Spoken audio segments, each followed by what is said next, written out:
And welcome to Letters and Politics. I'm Mitch Jeserich. Gary Dorrien has spent much of the last decade telling the story of the Black social gospel, liberation and religious movement born within the Black American church just after the Civil War, a movement that would be propelled by the likes of W.B. Du Bois and provide the intellectual underpinnings for the works and philosophy and activism of Martin Luther King Jr. Gary Dorrien has completed his trilogy in telling this story, picking up the story after the death of MLK. The first two books were called The New Abolition, W.B. Du Bois and the Black Social Gospel, then Breaking White Supremacy, Martin Luther King Jr. and the Black Social Gospel, and the latest is called A Darkly Radiant Vision, the Black Social Gospel in the Shadow of MLK. Gary Dorrien is also the Reinhold Niebuhr Professor of Social Ethics at Union Theological Seminary and Professor of Religion at Columbia University. Gary Dorrien, I always appreciate our conversations, and I thank you for taking this time to join me today. Thanks, Mitch. It's great to be with you again. We did the Breaking White Supremacy book together, and I think we did shows on both of those democratic socialism books that I did after that. But meanwhile, I needed to get back to finishing this Black Social Gospel trilogy.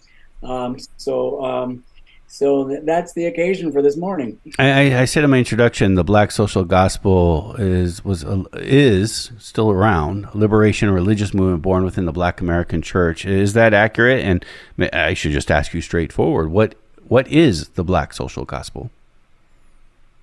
Well, when you get to the third volume of a trilogy, of course, there were two that went before, and some people are just tuning in when they get the book in their hands. So you do have to do a kind of a quick run through what you've been saying in these previous two volumes that take over 100 years before you're really into the subject matter of this one. There was a kind of fundamental argument made in the New Abolition, which is right there in the title. And I do have to do a very quick recap of it at the outset of this book to say that this Black social gospel tradition comes from that time in Black American history when the Civil War has come and gone and Reconstruction has now even come and gone. And now you have a generation of Black church preachers having to ask themselves the terrible question, what would a new abolition be? I mean, now that we're in this context of kind of mania of racist lynching is occurring, and the 14th and 15th Amendments are being lost just as soon as they were passed, and a whole institution, a kind of racial caste system of Jim Crow is being imposed in this country. How do you fend off that? There's something like slavery, but it is a different kind of political context. And so it's that generation of ministers in Black churches in the 1880s, 1890s, having to focus on this terrible question. And that has certain things that are analogous to something quite famous, the white social gospel. Because the social gospel movement is the very time when in mainline Protestant churches, especially like those that supported this seminary where I teach at Union, it's just all the rage. The white social gospel is this famous thing that created the ecumenical movement and changed the seminaries, brought liberal theology into the seminaries, and so on. And in both cases, the social gospel is always about saying that the church has a mission to transform structures of society in the direction of social justice. Or just to put it more prosaically, that the church needs to be involved in ordinary movements, political movements for justice in society. That proposition is always minority in all church traditions. There's just no denomination that just embraces the social gospel or anything like it and says, yes, that's what we want to do. It's always something that has to be battled in both contexts. Now, the two contexts are different, whether you're in a Black church context or a white church. I mean, the Black social gospel is something very different from the white social gospel just because of where it's coming from and where it is. And yet there are certain things between the two that are fundamentally important and which are in common, which overlap. It's this same social gospel language about fixing on Luke 4 and Matthew 25 and doing the work of justice. And there is no gospel that doesn't include justice, including being involved in ordinary political struggles for justice in this country. On the black church side, there's really, you have no choice about what to focus on, given the racism in this country. That's just so overwhelming that, of course, it focuses the attention. On the white church side, of course, that was you got a list of 6-7 things that the social gospel might give highest priority to, because these middle-class white people who offended the social gospel on that side, they've got cultural privilege and they're in a position of economic advantage to be able to say we want to emphasize trade unions or urban reform or whatever. But so that's a key difference between the two. But my argument was that we've got all this literature about a white social gospel, and yet the more important one, the social gospel tradition, that is in fact the greatest religious tradition we have in this country, is the one that took us straight to Martin Luther King Jr.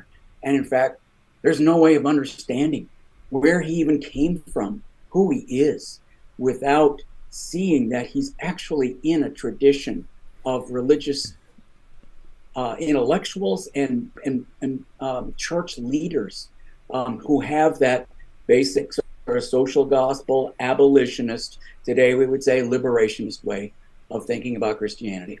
Yeah, the Dr. Martin Luther King, the doctor part is not just by chance. He had a PhD, and his PhD was in this tradition, in this study? Yes, he came, firstly, he studied at Morehouse College, which is just the citadel of the Black social gospel itself in Atlanta. I mean, it's just generations of these Morehouse men have been produced from the late 19th century onward that are, if you wanted to just go narrow, and I'm encouraging somebody to do this, just focus on just what came out of Morehouse. You could get 3 volumes out of that, just all the folks who went to Morehouse. John Hope and Mordecai Johnson and Howard Thurman and King and so on. Of course, so many of them are, of course, in this trilogy that I've written. So that's a thing. But then for his PhD, since Morehouse is a college, for his PhD, King went to the place that arguably on the white church side, the white social gospel side of it, has a kind of equivalent status, is a kind of equivalent kind of significance in terms of the social gospel, and that's Boston University, where they have a philosophical tradition. It's the tradition of post-Kantian personal idealism that King is deeply steeped in. That's what he wrote his doctoral dissertation about that very thing. And yes, the doctor to him was very important because the intellectualism that is in King, he made work for him in his movement activism his entire life. I mean, he was only an every week pastor for a year, and then the whirlwind that came along in Montgomery just took him away. And now he's out, in the movement for the rest of his life, and then hustling back to his pulpit on Sundays. But that intellectualism that he got at BU, which basically finished out something very similar that he's building upon, having gone to Morehouse College and having gone to Crozier Seminary before that. He is as steeped in this social gospel, liberal theology, kind of post-Kantian idealist way of thinking about what Christianity means, or at least should mean, as you could be. And it's his strength. He said so as plainly as possible when he wrote Stride Toward Freedom. He's just saying, it's my foundation.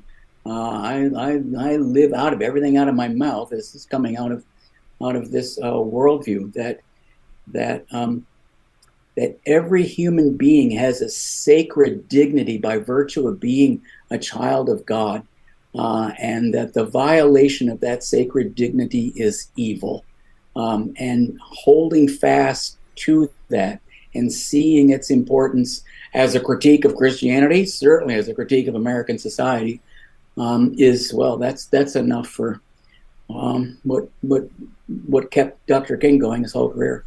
Have traditional church powers objected to both the white social and black social gospel?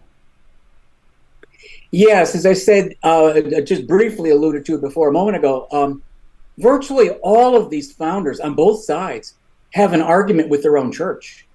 This is all, when I wrote the New Abolition, I had one figure who didn't have this fight with his own denomination, and that's Alexander Walters. He was the blessed child. He's one of these people who just kind of goes through life, and people just see the good. He radiates a kind of goodness that doesn't, where he's able to avoid certain kinds of controversy.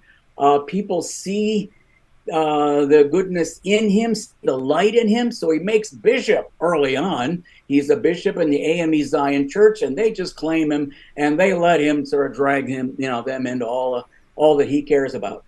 Walters is an interesting case because he didn't have to have a fight with his own denomination.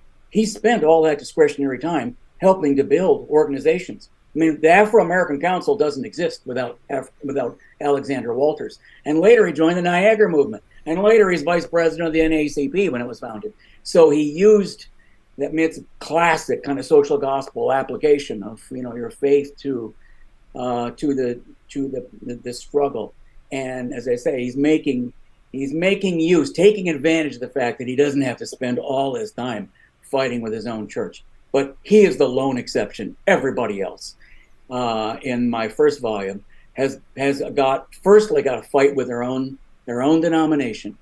And the people who made the folks who broke through first are the AME Church, African Methodist Episcopal Church, people like Richard Wright Jr. and Reverend Ransom. Ransom is the great example of this, the Du Bois figure in the black church. So by the time you're in the next generation, now you got a generation of folks for whom, this thing has been established. It's got a beachhead in all these churches. And it's now acquired some infrastructure and some respectability, and it's it's a tradition. And its own institution now? It had to be fought for. Yeah. And even King, Dr. King ended up having to leave the National Baptist Convention. And Dr. King's denomination did not support the civil rights movement. So in 1962, he had to leave his own denomination, start up the progressive denomination, because even he had this battle, and that late in this. What did social justice mean in the black social gospel tradition, and did it differ from the white social gospel tradition? And is this where we get our notion of social justice, or even the term? Concretely, it's in the black church side of it. Concretely, it is this the argument we need to build protest organizations against all that's coming down on us, and that's that itself, that is controversial. That is not what Frederick Douglass said. You still have the old convention movement going in this time after Reconstruction, where Douglass saying, no, we don't want to build protest organization. That's just going to upset the white people, and we gotta have full integration, and we just need to succeed. And they keep giving those old abolitionist kind of speeches. It was basically a forum for speeches, and it's this social gospel generation that just says no. But if it means anything, concretely, what it means is we've got to build protest organizations that make racial justice, to make our right to have the same rights as everybody else, be fundamental. So that's the crucial thing on the black church side. Meanwhile, on the white church side, yes, the argument for a more kind of socialist way of thinking about social justice does get much further. You simply have the privilege, the opportunity to even develop a socialist flank. So on the white church side, while the social gospel is pretty reformist with regard to this kind of question, a little bit queasy with regard to trade unions, trying to say yes to them, but not full bore, really having the church just be a kind of honest broker between labor and capital. By the time you're already in the early 1890s on the white social gospel, you got a full-fledged socialist flank that's just saying, no, now you've got a socialist way of talking about social justice.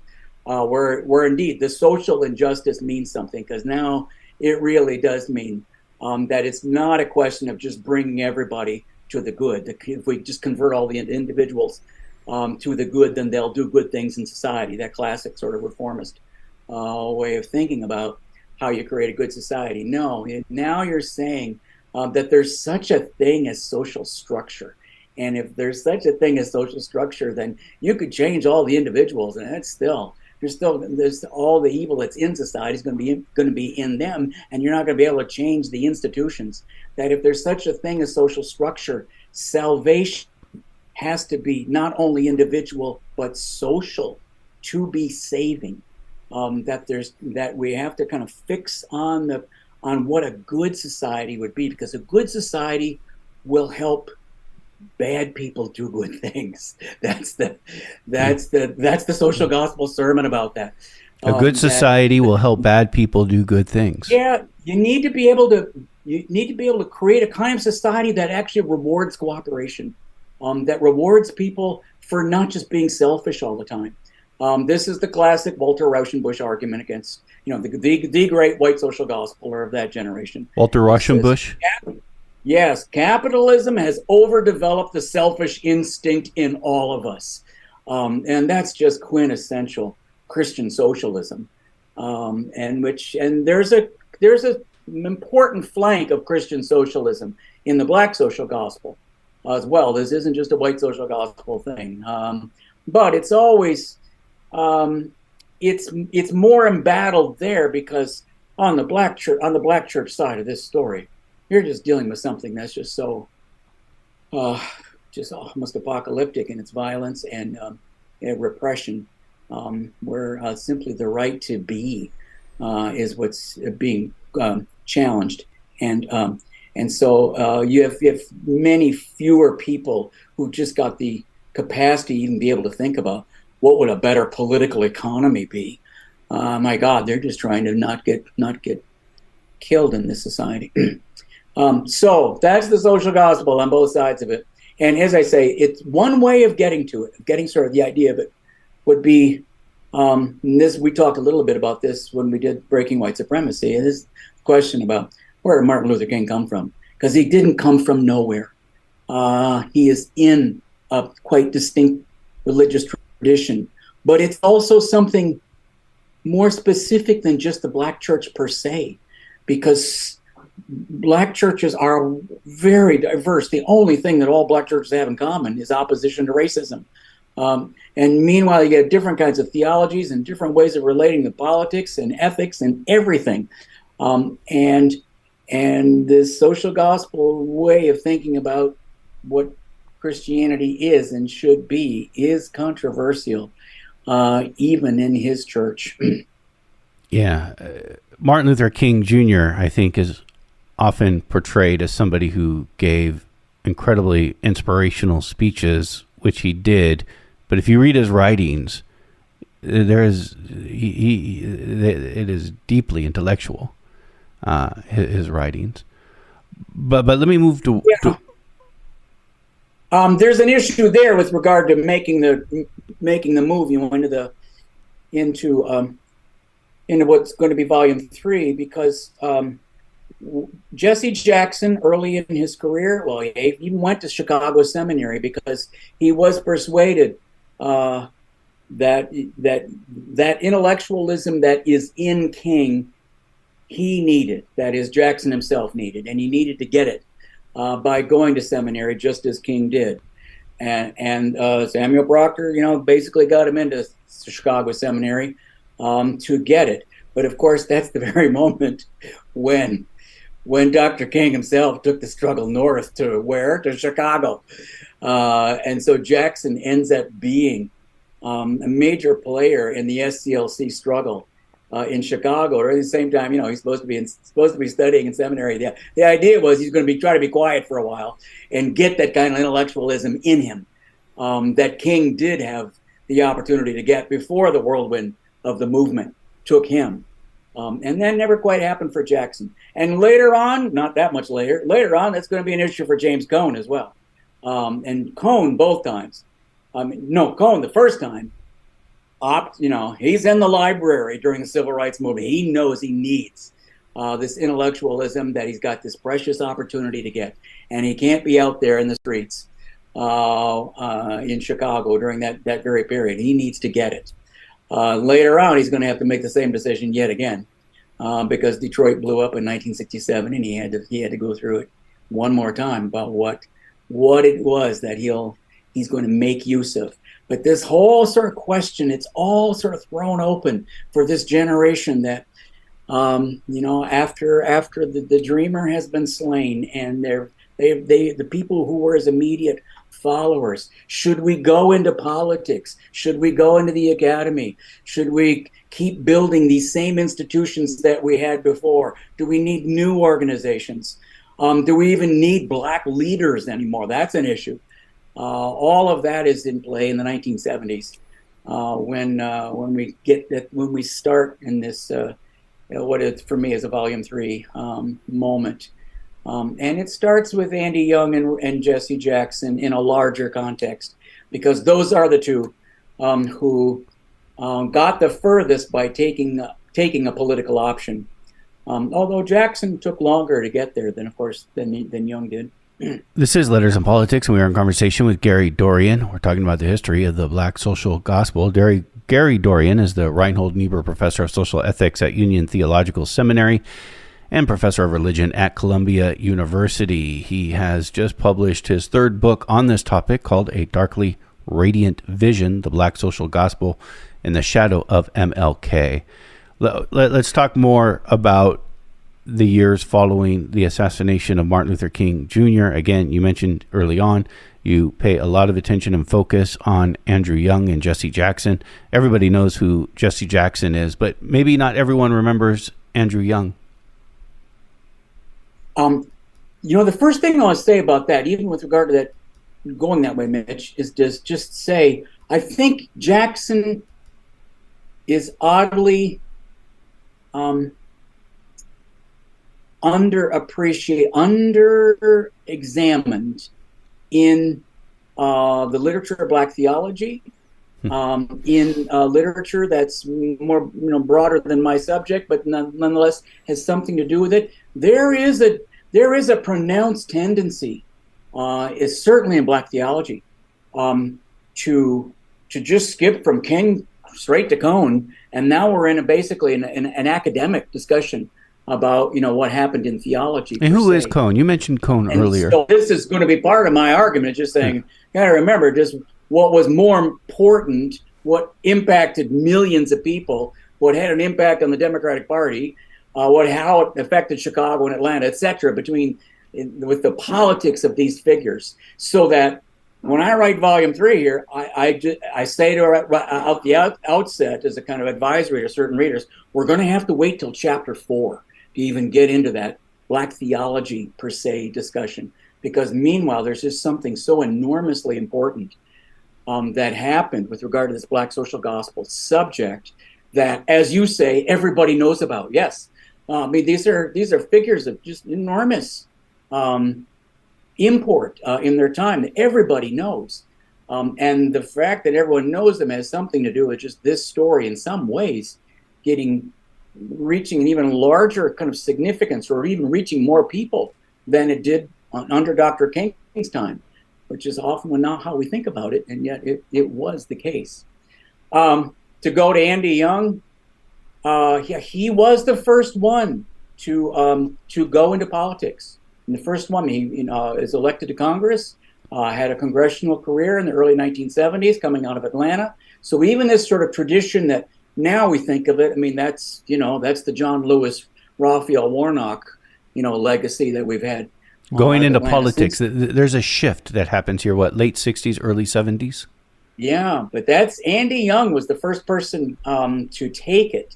And he is a disciple of King. He is one of the insiders of the Southern Christian Leadership Conference. And in fact, he had a quite distinctive role in the SCLC, which is Dr. King corralled and listed some, you could say, high voltage, rather volatile personalities for the SCLC. He says, we're not going to reason white America out of racism. We're going to have to go into some of the most hateful places we can find and turn them upside down and make white America see the racism that's in it and underneath it. And for that, you need people who are willing to go into Birmingham and turn it upside down. So that requires a certain kind of personality that King enlisted. Meanwhile, he's got to find somebody who's going to hold this whole thing together to get them all going in the same direction. And of course, that was Andy Young's job for years, is to corral this whole group. It's not really the job description he would have written if he was given a choice. But it is the one, that Dr. King gave him and that he accepted. So that was his job. And he did learn after we lost Dr. King, it started to occur to him and to some others that, well, he learned certain kind of skills, playing the kind of role that he did in the movement from St. Augustine onward, basically, in his case. So he's at Birmingham and Selma and Chicago and all the way to the end. And so immediately you have the question about, what would Martin think of this? Going into politics. Yeah, running for office. Aren't we already taking a lower road, right? There's something, and indeed they know it. He didn't want them running for office. That was not it. He said so before. He said so before. Yeah, they knew it. The people who were with him, who traveled with him, and they talked about things all the time about just. You did in especially the last 18 months of Dr. King's life, they had contentious, brutal arguments about what should they be doing right then. They were all against the Poor People's Campaign, all the insiders. Dr. King had to do that despite virtually all of them. And they didn't want to go to Chicago either. Most of them didn't want to go there. Chicago for the convention? To take the struggle north to Chicago as they did after Selma. They didn't want to do that. They said, we've never taken on something like that. We've been taking on these little southern towns where we have large black communities and where we have experience. Now to take the struggle to north to a big foreign place like Chicago, where you got a Democratic mayor who runs everything and has the black churches in his pocket. James Bevel, who was one of King's insiders, just said, "You will get your rear end handed to you if we go into Chicago." They fought King about that. So Dr. King, the last 18 months of his life, he's having to fight off, his own group that can't agree about, what we should be doing. And everybody's got a different opinion about, whether it should be, including, of course, his opposition to the war. That was enormously controversial in his time. He had to farm out when he gave the Riverside speech. He had to farm it out to two outsiders because none of his insiders were willing to help him write it. They didn't want him to give that speech. Well, you're going to become a leader of an anti-war movement? What good is that? And especially an anti-war movement that was spiraling into something very radical at that time. So just everything was hard and difficult and controversial in the last year of King's life. And then he's assassinated, and it's like, now what? And Young, especially writes vividly about this. It's just the enormous depression that set in, the sheer trauma of just how you carry on in any way. They did keep going through the motions, some of them, for Bobby Kennedy for another couple of months, but then he's assassinated too. And now it's getting really thin as to about who's even left to have kept supporting what became, Hubert Humphrey in the fall of '68. Bayard Rustin was one of the few left, still hanging in there with that. It was such enormous blow. And in all that aftermath, they're just grasping at straws. What do we do now? All right, that's actually sort of my beginning for this book, to say it has now become hard to remember what they did, but in fact, there's a kind of generational spurt, enormous sort of creativity of some folks going into running for office, and other folks are building up the old organizations that were the next generation of leaders coming up to lead the traditional organizations and creating new organizations. You got women involved in all these organizations. You got a black social gospel that's becoming a kind of new orthodoxy. Now it has this king-style social gospel way of thinking about Christianity, now has a legitimacy in the churches that it didn't have before, but which now has a kind of status as a new orthodoxy, such that it has an impact in churches, creating bishops and church leaders on a scale that's way beyond what you did before.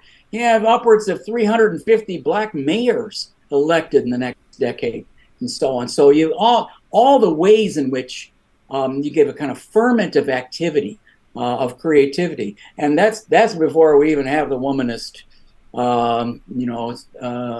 movement of the 1980s coming along, where black women are coming into this, into black theology so strongly. So Young is there at the outset of this, early 1970s. He's the one they kind of settled upon to say, okay, let's get you to run for office, and all we can say, maybe Martin would have approved of it. They know this is not what Dr. King wanted them doing, but what they could say is, yeah, well, the civil rights bills, we never got that housing bill through really until after, it took losing him to be able to even get that piece of it through. And now that we've gotten the basic pieces that Dr. King himself advocated for these civil rights bills, indeed, it's an open question. What would be the next generation of this same thing? We're going to keep this same movement going on about what it's always been about, and of course the main thing here is the very thing that just tore Dr. King himself apart in his later years, was the argument that you've just done something that benefits middle class black people who want to vote and want to be teachers and the like, but meanwhile, no impact at all on anybody further down on the scale. Was it in conflict with Black Power movements? Oh, certainly. Well, I mean, the whole this 1970s period when you're making something new out of what has been, out of the 60s just coming apart the way it did. I mean, you had these spectacular movements of the 1960s, SNCC, and then SNCC, this Student Nonviolent Coordinating Committee, and then a Black Power coming out of SNCC, and then Black Power being such a powerful, dramatic, and spectacular thing, and then on the white aspect of SDS. So these were movements and organizations that had enormous sort of impact that everybody knows about and that moved the needle. And yet they all exploded their internal dynamics and get rid of the liberals in every case, and a kind of radicalization that then kind of set them up for all sort of exploding from within, as happened in two cases, or from without, as happened to the Panthers, because the U.S. government just took them out. Took them out. There was I'm forgetting now, was Look magazine or Life, a very large magazine, and rows and rows and rows. It's just what happened to all those Black Power leaders, which shootout that they were, gunned down in. And if you're next generation watching that happen, firstly, there are people in this book who are, that's they're products of that period. And people like Eugene Rivers, he says, I was grateful to still be alive, then guilty that I'm still alive. Why am I here? Right? When people I admire have all just been gunned down. And what do I even do with it? That's its own trauma, dealing with with that. So this is this volume 3 story of mine is every bit as complicated as volume 1 had been. Volume 2 is streamlined by comparison. But when I get into volume 3, which is the aftermath of the 1960s, all that happened in the 1960s and losing Dr. King, and now we're post the civil rights bills themselves anyway, and now moving toward the end of the Vietnam War. So the Vietnam War is being taken off the table. What indeed is the civil rights movement about in the 1970s?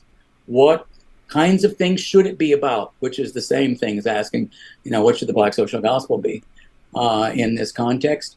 And then meanwhile, you've got the intervention of Black theology, because there is meanwhile in the academy, you've got this movement that does surround James Cone and J.D. Otis Roberts and Gayrod Wilmore and others who are theologizing in a way that's got a fundamental continuity with King and all that, but it's got its own sort of complicated way of relating to it and having to think about it. And it takes 20 years to sort of work out the relationships between these various things.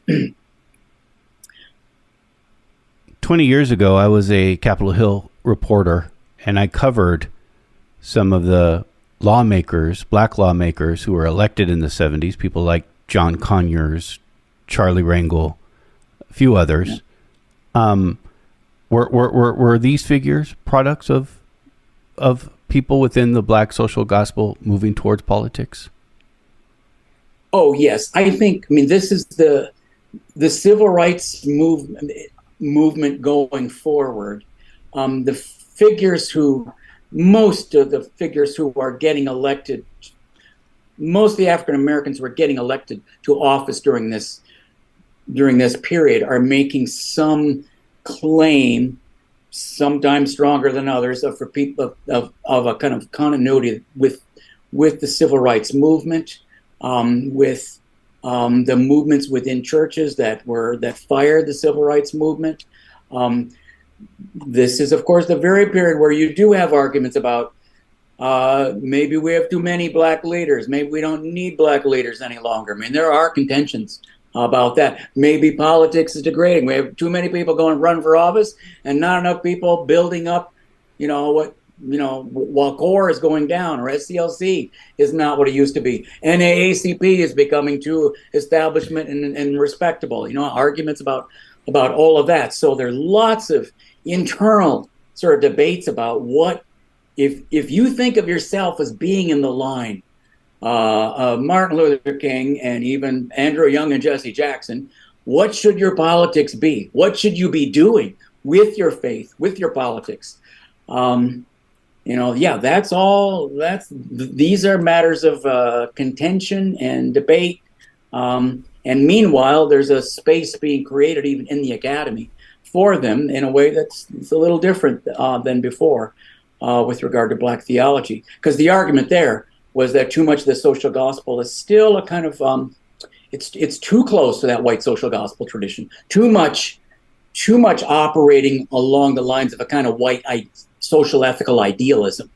And what we need to do is privilege Black experience itself as a vantage point by which we're going to reinterpret what all these Christian doctrines are. That's the Black theology move. And it's not just one thing, because it started in the early 1970s, really late 1969, and it starts with James Cone and Gayrod Wilmore and J.D. Otis Roberts.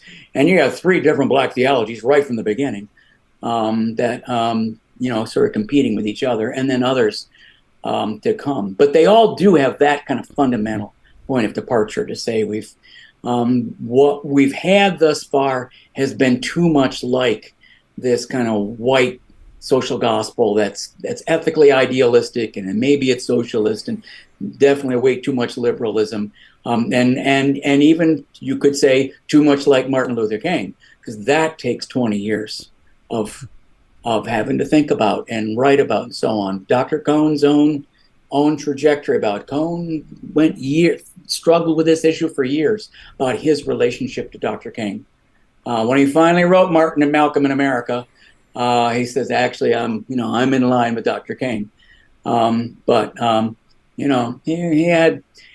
He he had a lot of tension about that in the early 1970s because he is saying something different than King had said, and so working out the relationship to King, even what you make of it, that takes years to come.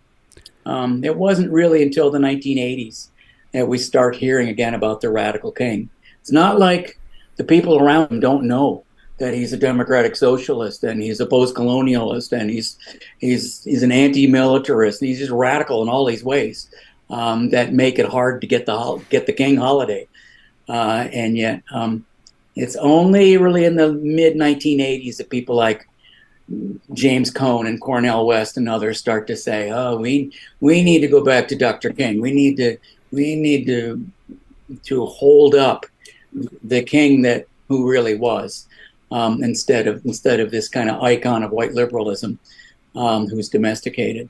When you get to that point, now you get a kind of coming together in some ways, merging a kind of certain kind of social gospel and liberationist possibilities. Although then you have arguments about that as well, about whether you want that or you want to hold them apart. There is one figure I want to ask you about, and of course there are many figures we could talk about, probably should talk about. We have what I like to call the tyranny of the clock in broadcast media. But that is Cornell West. Cornell West is someone, every time you hear from him, he is infusing radical and religious talk together. Is Cornell West from this tradition of the black social gospel? Oh, very much so. I mean, Cornell bursts the boundaries of any tradition you would put him in. I mean, Cornell's an American religion, an American original, like Walt Whitman, who contains multitudes. That's what Whitman said of himself. Well, Whitman is one of Cornell's favorites for that. But then even the people that sort of he will go to that are in his sort of canon within the canon, John Coltrane and William James and W.B. Du Bois. Is John Coltrane in the tradition? Is John Coltrane in the black social gospel tradition? This is my point now, is that it's never a kind of singular tradition for Cornell. There's so many lines, so many things coming through into it for Cornell, because he's expansive in that way. If you can read one of his early interviews about this, he got very clear. Someone was speaking of a Westian approach, and he was like, no, don't talk about a Westian anything. He says, I am multi-perspectival. I am someone who's always willing to look at life through various lenses, and then try to kind of hold together, well, what it is, what it means to look at it this way and that way, and another way. So that Cornell can seem a little elusive to people who think they've got him, and then they read something where it kind of blows that apart. He has always been this kind of, as he would say, Jesus-oriented bluesman who's just trying to live out the meaning of what it meant to grow up in the black church that he did, and to have the certain kind of influences that he already had when he was 19 years old and got into Harvard. And did an undergraduate degree in 3 years in Near Eastern Studies with doing the languages, because he wanted to be able to study ancient texts in their languages. So then off to Princeton when he's 22 years old to do a PhD, and also so accumulating all that he got from these places that he went. And then had this sort of fabulous academic career where he's going from Harvard to Union to Yale to Princeton to Harvard, back to Princeton, back to Union, and so on. Back to Harvard. Now we've got him back at Union again. So at Union, we've won this derby. We've gotten him 4 times at Union over his career. But I would say so much of what this whole 3 volumes is about, at its very best, would be Cornell writ large. Although I would say the same thing of Tracy Blackman and William Barber, because in fact that's where Volume 3 goes. I mean, Volume 3 is geared to get to Tracy Blackman and William Barber, because that's and a rebirth of the poor people's campaign. Yeah, you don't need all this intellectualism to be just quintessential Black social gospel. You don't even need ideology talk. Tracy Blackman and William Barber are very much that way. They just say all I need is the gospel. I don't need any other kind of ideological language. Luke 4 is enough for me. Do the word. Pay attention to Luke 4. Try to take it seriously. What is Luke 4? Live it out. What is Luke 4? That's where Jesus talks about his mission. It's to preach good news to the poor and set the captives free and so on. That's this kind of that mission language. And they both say, yeah, we don't need any ideological kind of language or intellectualism that sort of divides people or makes people feel left out. So when I did volume 3, even though, that got chapters in the middle where I go into all the nooks and crannies of Black theology and relationships to philosophy and ideology and political theory and so on, it's all in there. And yet I do make sure that by the time we're ending, it's back to we're heading on the way out with figures who are straight out of what I was talking about in the 1880s with Wright and Ransom, people who just held on to the gospel for all that they're worth. And so we need to do the work of justice based on our gospel convictions. And that is where volume 3 ends up. For something that's been around. Yeah, wanted all of it for just the biggest writ large, all the intellectualism, all the political theorizing and social ethics, Black theology, all of it. Yeah, you couldn't be a more incredible figure really than Cornell. And just thinking of the politics, you have his whole career. And thinking of the politics, you have his run for president. Yeah, that is so. Yeah. Well, there's a certain frustration there with, Cornell has worked for Democrats on occasion. I mean, in 2008, he gave 65 speeches for Obama. There were places that Obama only went if he had Cornell West with him, and Cornell did an awful lot of heavy lifting for Obama. But then, Obama kind of gave him the back of his hand afterwards, and so there was a falling out between them that was, very sort of controversial in its time.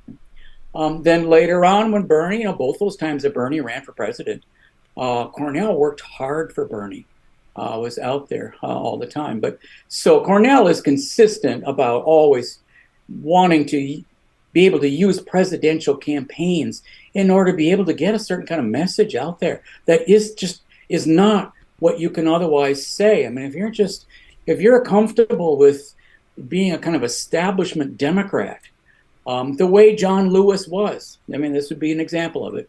Cornell dearly loved John Lewis, but he would say Lewis was just too comfortable where it was in that kind of mainstream establishment Democratic Party.